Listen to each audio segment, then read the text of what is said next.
गिरनार पर्वत हे निसर्गरम्य, वन्य प्राणी, विविध औषधी वनस्पतीने समृद्ध असा परिसर आहे। गिरनार पर्वत असे पवित्र सिद्धस्थान आहे।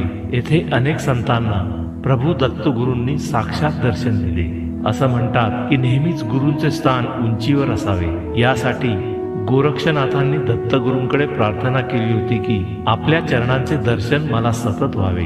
दत्त महाराजांनी हे मान्य केले, म्हणून गौरक्ष शिखर उंचीवर आहे।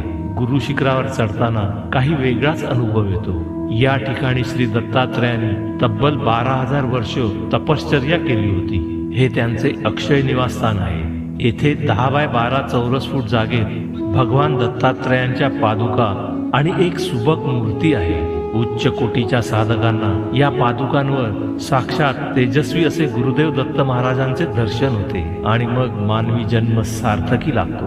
दत्त दत्त ऐसे लागले ध्यान, हरपले मन झाले उन्मन। दत्त दत्त ऐसे लागले ध्यान, हरपले मन झाले उन्मन। मी तूपणाची झाली बोळवण, मी तूपणाची झाली बोळवण।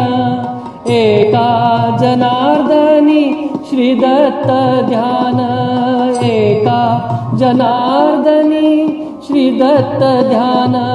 जय देव जय देव जय श्री गुरुदत्ता। आरती ओवाळीता हरली भवचिंता।